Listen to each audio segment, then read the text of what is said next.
Primeramente vamos a hacer un breve recuento de la parte anatómica y la parte embriológica. En la siguiente diapositiva estamos viendo acerca de la embriología.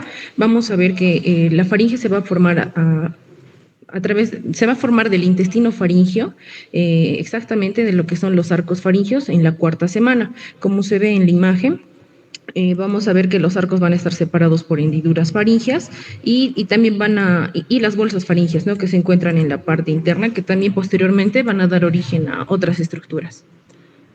En cuanto a la anatomía, vamos a ver, en la imagen se muestra, este va a ser un canal músculo membranoso y también va a representar un punto de cruce entre lo que es la vía aérea y la vía digestiva. Se va a extender desde la base del cráneo hasta su límite inferior, va a estar a la altura del cartílago cricoides. Dentro de sus funciones principales encontramos la deglución, la respiración, la fonación, también cumple con una función inmunológica. Bueno, en la siguiente estamos viendo un corte sagital y un corte coronal de la ubicación de la laringe, ¿no? Vemos cómo la parte de la nasofaringe está estrechamente relacionada con las coanas, así como también la orofaringe con la cavidad bucal, y la hipofaringe o laringofaringe tiene conexión con la laringe y el esófago. En la siguiente diapositiva vemos una imagen en donde se divide la faringe en tres zonas: la nasofaringe, que está de color amarillo, orofaringe de azul y la hipofaringe de color verde. Vamos a ver que la nasofaringe está justo detrás de la cavidad nasal, ¿no?, que se comunica con las coanas, va a contener a lo que son las amígdalas faringeas, y también pues va a haber una apertura para la trompa de Eustaquio, que conecta posteriormente con el oído medio. En la orofaringe vamos a ver que esta se comunica con la boca a través del istmo de las fauces, y también va a contener amígdalas palatinas y a la base de la lengua. Y finalmente la laringofaringe se encuentra por detrás de la faringe y ayuda pues a conducir también el alimento hacia el esófago. Y en esta zona vamos a encontrar a los senos o recesos piriformes, que son importantes también en lo que es la deglución. En la siguiente diapositiva estamos viendo las capas que conforman a la faringe. Va a tener una capa mucosa, submucosa, una capa muscular que va a estar formada por dos grupos musculares, dentro de los cuales encontramos a los músculos constrictores, que se muestran, que van a ser el músculo constrictor superior, medio, inferior. También tenemos a los músculos longitudinales, como el estilofaringio, el salpingofaringio y el palatofaringio, ¿no? Estos músculos longitudinales se van a encargar de elevar a la faringe al momento de la deglución. Y finalmente a todas esas estructuras la va a recubrir una capa adventicia. Bueno, hablando netamente de su inervación, esta va a estar inervada por el plexo faríngeo, conformado por el nervio vago, que va a inervar la mayoría de las estructuras, el nervio glosofaríngeo, que va a inervar al estilofaríngeo y da sensibilidad a la orofaringe, y el nervio maxilar, que va a aportar sensibilidad a la nasofaringe. Dentro de su irrigación vamos a ver que se encuentra irrigado por la arteria faríngea ascendente y la arteria tiroidea superior. Ambas van a ser ramas de la carótida externa. Así también va a estar irrigado por las arterias palatinas, que son ramas de la arteria facial y maxilar. Finalmente veremos que su drenaje venoso se va a dar a través del plexo venoso faríngeo, que va a drenar finalmente en la vena yugular. Ahora hablaremos propiamente de lo que son los cuerpos extraños en faringe. Los cuerpos extraños en faringe van a ser objetos o entes animados o inanimados que van a quedar atrapados en alguna de las tres regiones de la faringe. Vamos a ver que estos cuerpos pueden ser ingeridos accidentalmente o introducidos ya sea de manera voluntaria o involuntaria, o impactarse en la deglución. Bueno, a manera de introducción, en este caso lo estamos dividiendo en nasofaringe, orofaringe y hipofaringe. Se podrían guiar con los colores. Bueno, en nasofaringe vamos a ver que los cuerpos van a quedar alojados en la parte posterior de la cavidad nasal. Este problema va a ser mucho más frecuente en niños, pero también se puede presentar a cualquier edad. Y en adultos suelen ser comunes en pacientes con alteraciones neurológicas. Por otro lado, en orofaringe... Perdón, antes de que pases de tema, ¿cómo quedaría un cuerpo extraño en la nasofaringe? Dame ejemplos. El mecanismo por el que se va a producir ello es primeramente ingresando el cuerpo extraño por las narinas, ¿no? Y entonces el cuerpo extraño va a tender a migrar hacia posterior hasta llegar a las coanas y impactarse finalmente en la nasofaringe. Otro mecanismo de obstrucción. Primero, escucha. Primero, de que el cuerpo extraño no migra, ¿ya? Queda ahí atrapada entre el cornete y el septum. Y peor aún, como reacción al cuerpo extraño, hay edema de cornetes o de la mucosa y no migra a ningún lado. ¿Cómo ese cuerpo podría ingresarse? Es que la gente lo mete o alguien que trata de sacar lo introduce mucho más. Claro. Bien. Sí, bueno, otro mecanismo de que el cuerpo quede impactado podría ser luego de un vómito, ¿no? De contenido alimentario, que por la fuerza de expulsión del vómito se ascienda y quede impactado a nivel de nasofaringe. Dame ejemplos de cuerpos extraños en nasofaringe. De cuerpos extraños en nasofaringe van a ser objetos pequeños, juguetes pequeños, por ejemplo, de los niños, cualquier objeto pequeño. Mira, me dices juguete pequeños son millones. Juguete pequeño son millones. Dime qué cosa. ¿Una canica? ¿Una perla puede ser? ¿Una esponja puede ser? No, una esponja es muy grande. Puede haber esponja chiquita. Pero esos, a ver, que te he mencionado, ¿pueden quedar en la nasofaringe? Sí, doctora. ¿Cómo una perla puede quedar en la nasofaringe? Porque la perla, imagínate, es toda esférica, esa tiende a rodar. ¿Cómo se engancharía en la nasofaringe? En este caso van a ser objetos. A menos que sea un arete, la perla con el clavito ese que tiene, y el clavito sea el que se enganche, pero la perla sola no. Claro, en este caso sería objetos que van a tener, que no van a ser esféricos, ¿no? Que van a tener ciertas puntas o ángulos y esas angulaciones se puedan quedar atascadas. Exacto, es algo que tenga alguna cosa que quede enganchado. Entonces, por ejemplo, perlas, canicas no pueden ser. ¿Qué más? Sigue. Bueno, en orofaringe vamos a ver que pues los cuerpos extraños van a quedar impactados en la parte posterior de la boca, la base de la lengua, a nivel de las amígdalas, pared faringe posterior y epiglotis, ¿no? Este generalmente se va a dar por causa de problemas durante la deglución de los alimentos. Y en hipofaringe, Pero te estás pasando ya muy rápido. A ver, en la orofaringe, ¿qué cuerpo extraño, cómo se queda y dónde? La epiglotis no está en la orofaringe.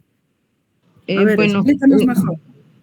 En este caso, los cuerpos extraños que podrían impactarse serían de contenido alimentario, ¿no? Como por ejemplo huesos, espinas de pescado y esos, ¿no? Que podrían engancharse, por ejemplo, a nivel de las amígdalas o base de la lengua. Base de la lengua. Eso ya sería hipofaringe. Bueno, a ver, continúa. Ya, bueno, y en hipofaringe, pues son cuerpos extraños que se quedan atascados en la región, pues que se va a conectar con la laringe y el esófago a nivel de senos piriformes.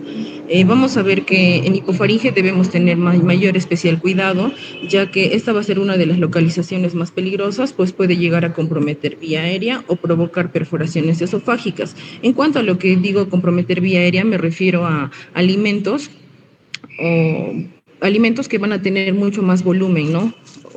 Mucho más volumen, más voluminosos, como por ejemplo una carne que no ha sido bien masticada o alimentos que no se han cortado antes de ser ingeridos.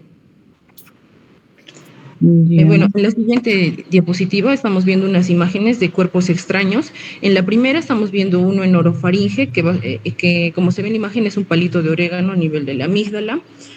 También estamos viendo en la siguiente imagen, la de abajo, cuerpo extraño en hipofaringe, en este caso es una lámina de aluminio. Y en la imagen que es más grande es una complicación por la ingestión de un cuerpo extraño, en este caso es un hueso de pollo que se puede ver en la imagen A y en la imagen B, cuando se le encuentra que está enclavado, ¿no? Incrustado. En la imagen B, y bueno, como vemos en la imagen A, se ve incluso que ha causado un enfisema retrofaringeo. Por otro lado, oye, disculpa, ¿dónde es la A? ¿Dónde está la B? No veo las letras A, B, C. O no sé. En la figura más grande, doctorita. Dice figura 2, figura 4, figura... La figura 4, hay una imagen A, una imagen B y una imagen C. Figura 4. Ah, ya. Sí, ya lo vi, ABC ya, ahora sí. Y en la C estamos viendo cómo queda después de la extracción del cuerpo extraño, ¿no? Y se evidencia la perforación de la pared faríngea. Ya. Bueno, dentro de la etiología y, bueno, factores de riesgo, como ya hemos visto en nasofaringe, pueden ser juguetes o papel, algodón que se podría quedar incrustado, ¿no? Ya que los niños ¿Dónde? tienen ¿Dónde? en nasofaringe, doctora, a través de la introducción misma del cuerpo extraño, con los dedos. Un algodón. Un algodón que quede en la nasofaringe. Solo sería después de una adenoidectomía que el cirujano le mete un tapón nasofaringeo para cohibir el sangrado y después se olvida sacarlo. Pero eso no Claro, es... también sería una de las causas, o simplemente que el niño o el paciente empuje el cuerpo, ¿no? Hasta la zona posterior. Bueno, en orofaringe y Bien en difícil, ¿ah? hipofaringe. El dedo no llega hasta la nasofaringe. Ya, y después ahí me pones semillas. ¿Qué semilla y cómo podría quedarse en la nasofaringe?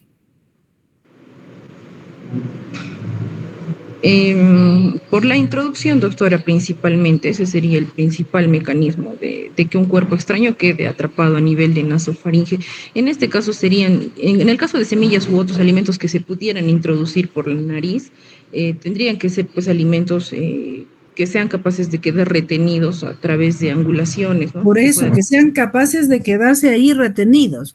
Entonces, por ejemplo, en semillas, una pepita de popcorn, o digo, claro, el maíz de popcorn, ¿tú crees que se pueda quedar en la nasofaringe? No, doctora. Entonces, botones, el botón también es circular. Podrían ¿Se ser, por podrá quedar? ejemplo, semillas como de los frutos secos, las almendras o las nueces. Hay diversos frutos secos o semillas que tienen angulaciones, las cuales sí se podrían quedar, no, atascadas, ¿no? Porque tienen como puntitas alrededor. Bueno, pero en la nasofaringe, alimentos, la verdad que es bien difícil, ¿ah? Aunque sean vómitos, podría quedar una cosa enganchada ahí, pero nadie se traga toda una, no sé, una nuez, una cosa de la que estás hablando para después vomitarla. Y peor aún que quede en la nasofaringe. A ver, ¿me vas a mostrar una bibliografía seria donde diga esas cosas? A ver, por favor. Una pila de botón, acabamos de decir, en la nasofaringe, ¿cómo se quedaría? Me demuestras. En la nasofaringe no se quedaría, doctora. Pero tu tema está, me estás hablando de la nasofaringe y ahí No, está. no. Sí, sí, no, yo lo puse más que todo como una aclaración del caso que se pudiera quedar, pero no es muy frecuente. No Pero es sí, nada frecuente y no se queda allí. Entonces, lo que has puesto está de más ahí. ya, La doctora, pila en la nasofaringe no corresponde. está bien, En doctora. nariz sí. Entonces está mal Mm, puesto lo que has puesto allí. ya, sí, Y doctora. alimentos en general a la nasofaringe realmente es muy difícil o no hay. No, Ujú, sí, existen doctora. otros cuerpos extraños que sí pueden quedarse en la nasofaringe. Bueno, Eh, sí. Continuando, doctorita, en todo lo que es orofaringe y hipofaringe, esta sí va a estar mucho más relacionada con los alimentos, ¿no? Y el proceso de deglución. Los principales alimentos que vamos a encontrar pueden ser espinas de pescado, los huesos de pollo o cáscaras de algunos alimentos o de algunos frutos secos. A nivel de tanto de orofaringe o hipofaringe, alimentos más voluminosos o que no han sido triturados adecuadamente o cuando el paciente no los ha masticado el tiempo suficiente, ¿no? O carnes mal masticadas o alimentos grandes. Eh, Alimento grande, me estás hablando de orofaringe, de hipofaringe. A ver, creo que te toca orofaringe. Háblanos de la orofaringe. ya, bueno, en orofaringe principalmente los huesos, ¿no? Los huesos y espinas de pescado, doctorita. Y bueno, ocurre también en muchos pacientes que tienen ciertos trastornos musculares o que tienen dificultad para la deglución, en las cuales se puede impactar mucho, o sea, por la incapacidad de deglutir adecuadamente, se podrían impactar con mayor frecuencia. Pero en el caso de alimentos, los que les decía voluminosos, pueden causar un estancamiento, ya sea orofaringe o hipofaringe. Ya. Ajá. Bueno, dentro de las manifestaciones A ver, de clínicas, en el hipofaringe, caso. regresa a hipofaringe. Sí, doctora. Factores, etiología y factores. Adultos, consumo, uso de prótesis. Ya, bueno, esas serían las cosas que pueden quedarse ahí, ¿no? Sí, Ya, doctora. muy bien, sigue. Bueno, dentro de las manifestaciones clínicas, a nivel de nasofaringe, vamos a ver que pues el cuerpo extraño que se encuentra en nasofaringe podría causar una obstrucción nasal unilateral, ya que el cuerpo no se va a impactar en ambos, ¿no? Generalmente no, generalmente es en un solo lado. La sensación de que el paciente tiene un cuerpo extraño en la parte posterior. Este cuerpo extraño podría generar rinorrea o una secreción nasal fétida y purulenta, estornudos y al obstruir la vía nasal, tendríamos también un cambio en la voz.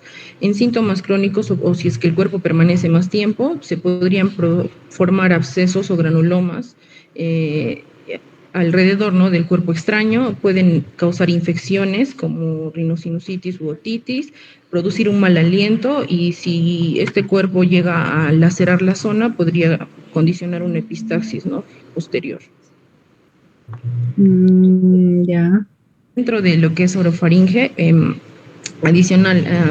dentro de sorofaringe vamos a ver que el paciente presenta odinofagia o dolor cuando está deglutiendo los alimentos. También va a presentar cialorrea o exceso de salivación, tos o sensación de asfixia y también cambios en su voz.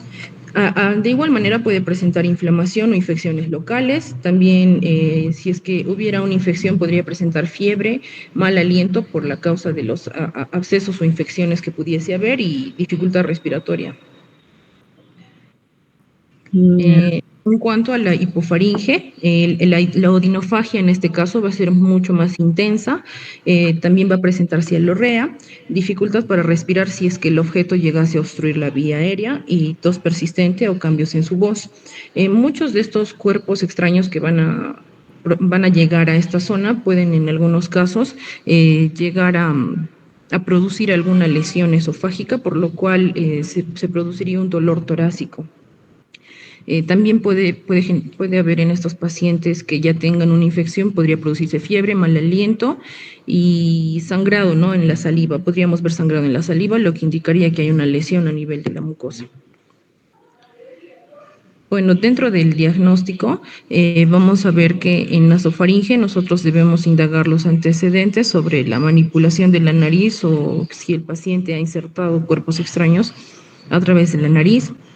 En la exploración física nos vamos a ayudar con una rinoscopía anterior o una nasofaringoscopía utilizando un endoscopio flexible.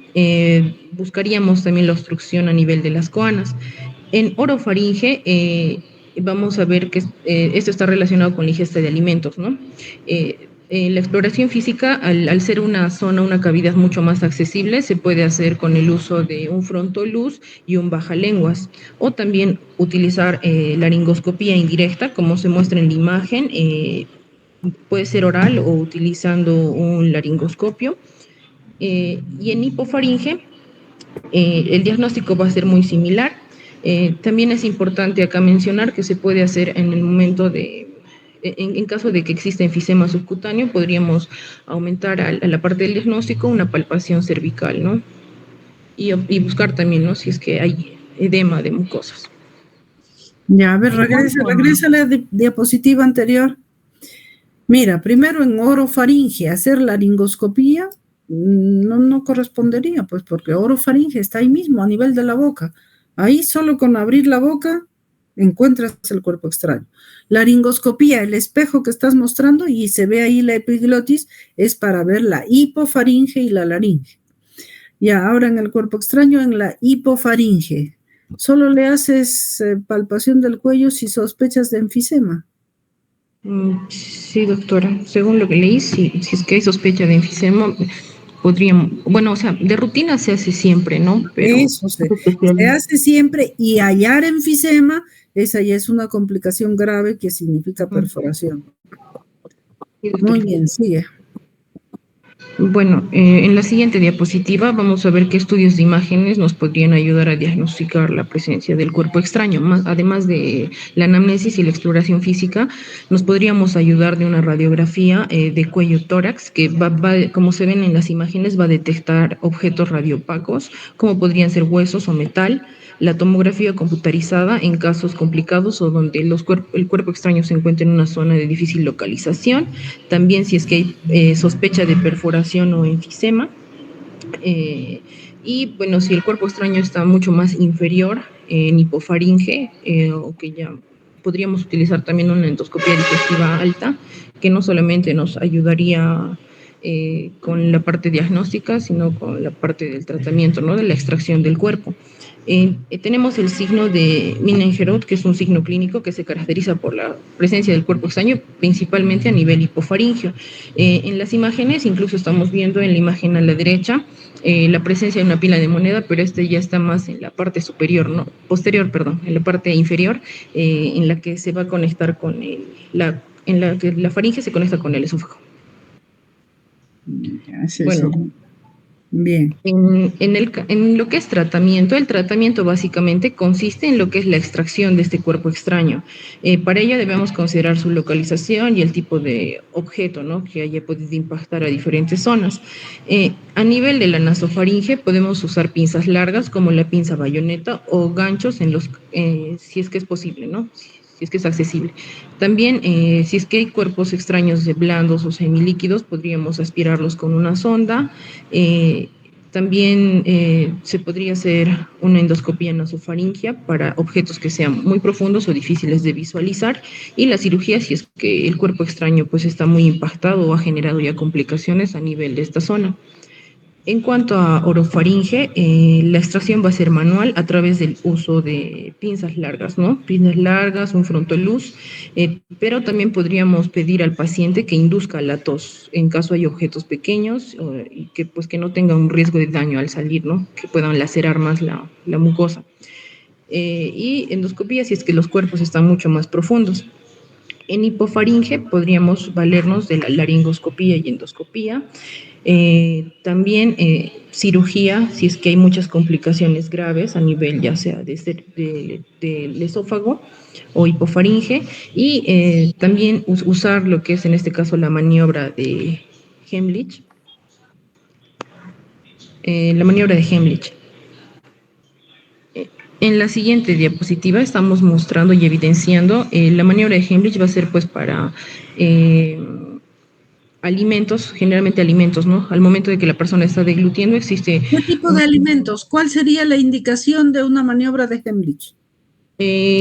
Por ejemplo, podría ser una carne grande que el paciente no haya podido masticar bien. También podrían ser semillas o pepas de alimentos que sean grandes.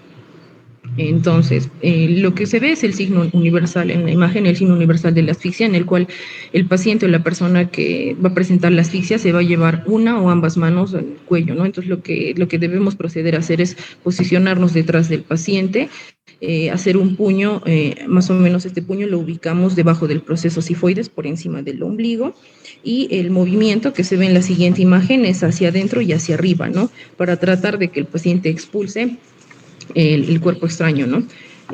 Existe también un manejo después de la extracción que consistiría en dar analgésicos, antiinflamatorios de ser necesarios, tratamientos antibióticos y pues una dieta blanda.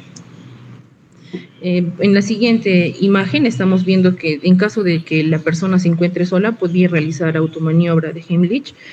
Primeramente, intentar inducir la tos, ¿no? Toser y tratar de esta manera, con el flujo fuerte de aire, que el objeto extraño salga, o realizarse las mismas compresiones hacia adentro y hacia arriba. Y si es que hubiera una silla, pues ayudarse de la silla para realizar esta maniobra, ¿no? Ya. Bueno, dentro de las complicaciones, ya sea nasofaringe, orofaringe, hipofaringe, se pueden dar la complicación de que exista una infección, una posible formación de abscesos, que estos abscesos pues se formen granulomas alrededor de los cuerpos extraños. En hipofaringe es importante recalcar la complicación de la obstrucción de la vía aérea o que se produzca asfixia. También puede haber el riesgo de perforación de la mucosa, ya sea a nivel de hipofaringe o incluso esofágica, la presencia de enfisemas, abscesos faringeos o cervicales, e incluso en algunos casos se podrían presentar neumonías aspirativas. Como prevención, en cuanto a lo que son los niños, siempre deben ser supervisados al momento de comer, y el momento en que ellos están jugando, ¿no? Para ver con qué objetos están jugando. Es así que debemos evitar darles objetos pequeños. En caso de personas adultas que utilizan prótesis dental, siempre es importante verificar que estas se encuentren bien ajustadas. Por otro lado, en cuanto a los alimentos, debemos ver que estos alimentos estén cortados en trozos pequeños y asegurar una buena masticación, ¿no? Para reducir el tamaño de estos y para que haya un adecuado paso. Siempre tener cuidado en el consumo de al pescado por las espinas y algunos huesos, ¿no? Y pues adaptar la dieta en caso existan personas o pacientes que tengan problemas para deglutir o disfagia.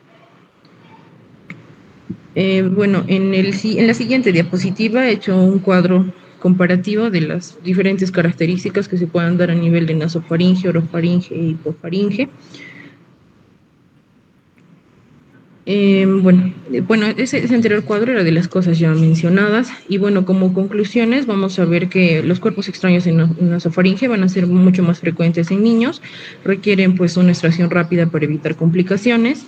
Por otro lado, a nivel de orofaringe, esto se puede evitar en muchos casos si tenemos una prevención mediante hábitos seguros de la alimentación y supervisar, ¿no? Especialmente a niños y personas mayores.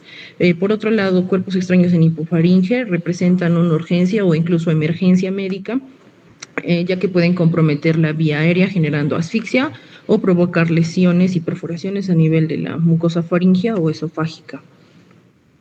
Estas son, doctora, las referencias bibliográficas. Y en esta parte vamos a pasar a la zona de las preguntas. Ya, muy bien. Por ahora, para ganar tiempo, a ver, vamos a obviar eso. Gracias. Cambios de la voz, epistaxis y alveolar. A ver, la siguiente, gracias, deja de compartir, Villa. Ya, doctora, un segundo, por favor. A ver, 30.